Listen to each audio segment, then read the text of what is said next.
Welcome to Math Story.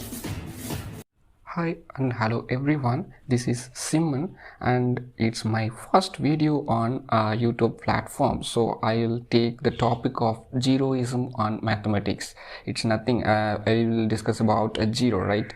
And we know everything starts from nothing, I mean a zero, right?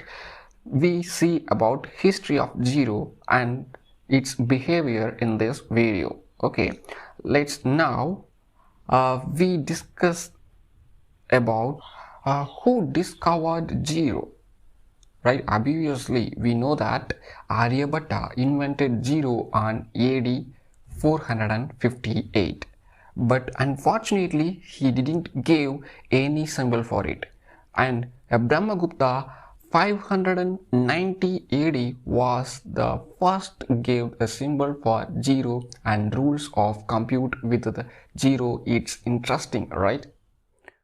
It takes a solidly time 132 years. He was an Indian mathematician and also an astronomer.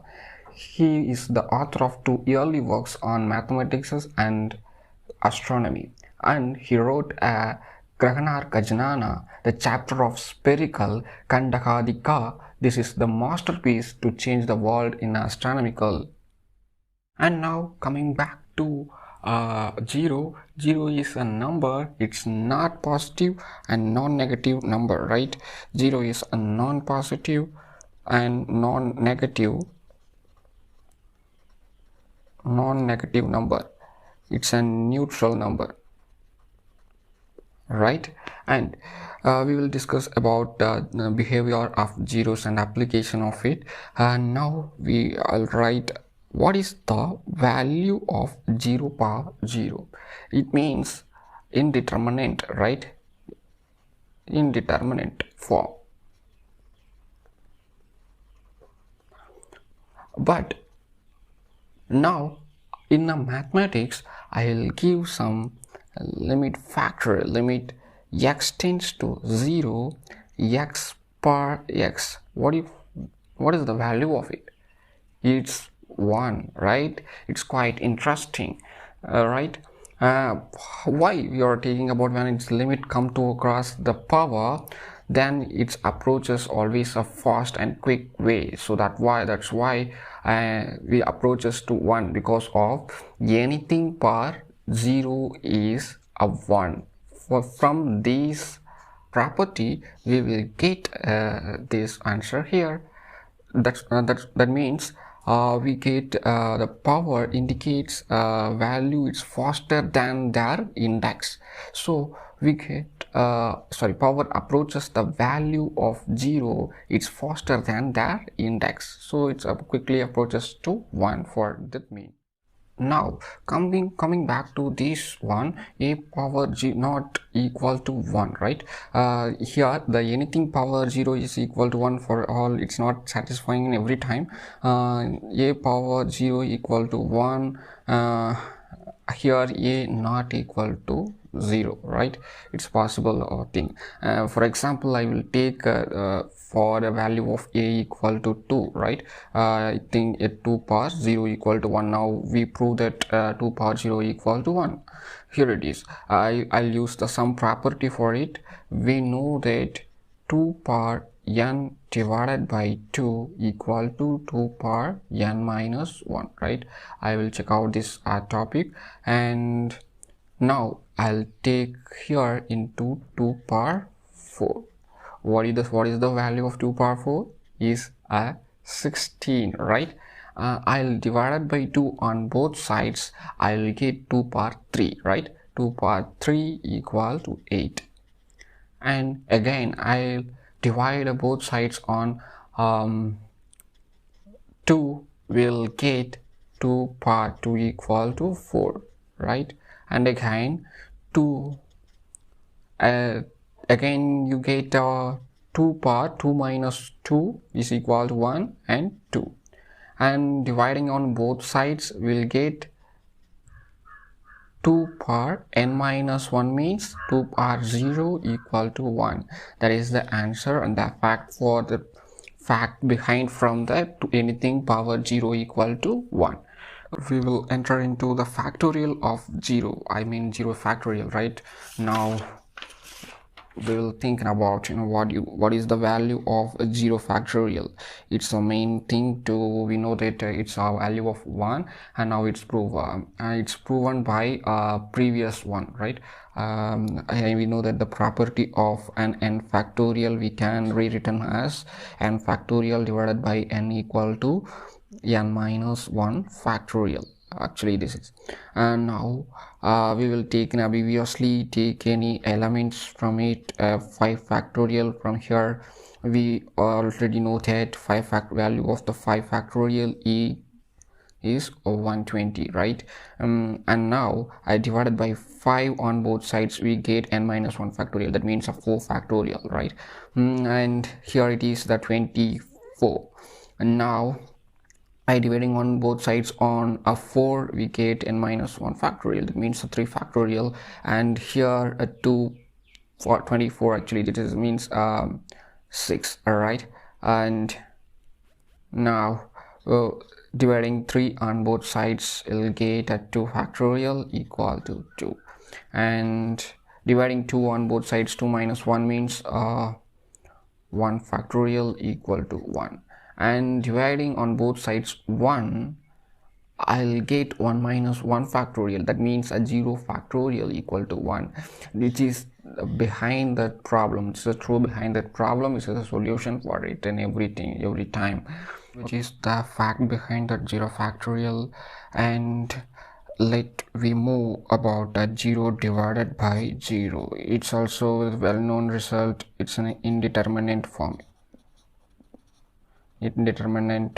right? And we know that same from the limit extends to 0, sin x upon x equal to 1, or x divided by sin x also value was 1, okay, right? We know here it is the interesting story about behind the symbol 0 divided by 0, okay? It get a great story behind 0 divided by 0. Once a teacher said any number of divided by the same number, we get always 1. That means if we can give some number of mangoes into the same number of people, okay, there was a student asked, how can be possible to give a 0 number of mangoes into a 0 number of people? He is the well-known student, the great mathematician Srinivasa Ramanujan from South India. Now, why we say a 0 divided by 0 is an indeterminate form? Now we discuss about this fact, and we take any value from it for it sometimes, right? I'll take any number 12 divided by 3. We can, what is the value of it? 4, right? That means we can write that 12 into 3 plus 3 plus 3 plus 3 at 4 times. 4 times we can continuously add this, we get an element 12, right? Obviously we can also give some another element 12 by 4, its value of 3, that means 12 equal to 4 plus 4 3 times 4, right? And what about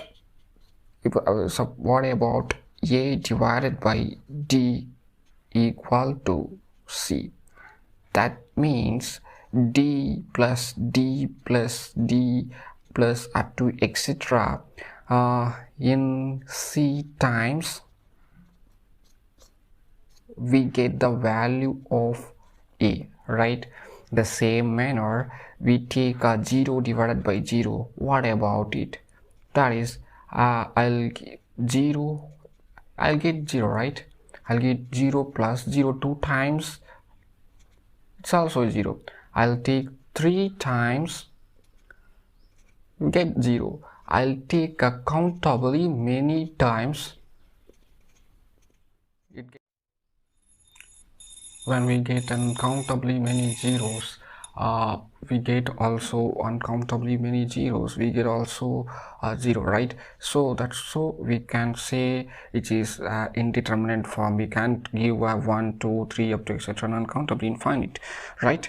And the same way we discuss about one another person, which is 1 divided by 0. That means infinitive, right? 1 divided by 0, which means infinitive, we call as infinitive.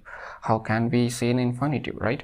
And the same manner we can take adding 0 is not possible. 1 2 3 4, which means uncountably we can't it possible. We can't get any way in 1. Okay, that's why we called 1 by 0 is an infinite one. One we take uncountably many zeros, we can't get this. We are more care about zeros. I will give us some problem for it. It's working at immediate problems. I'll change my sketch.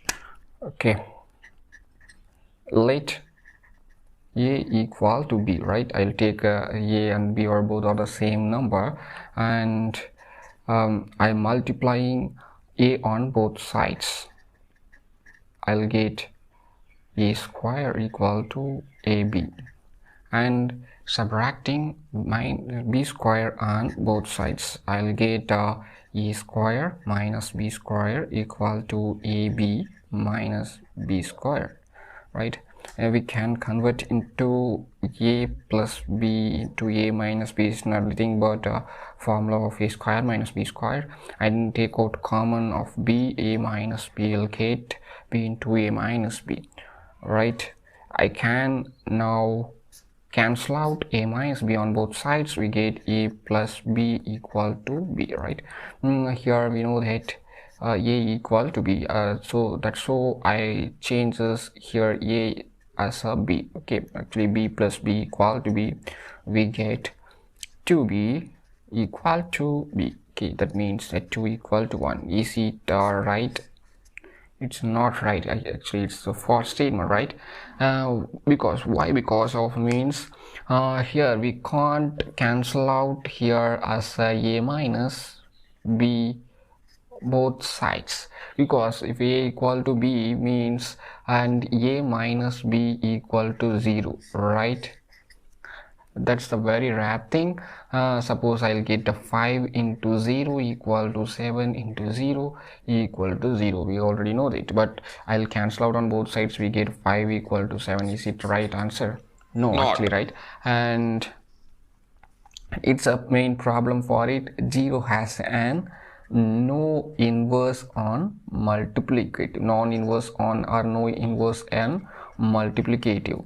Okay, this is the most important problem about non-inverse, zeros are not has not a multiplicative inverse on a real. I hope you're understanding my topic of zeroism, and like, share and subscribe on a further growing my channel. Thank you.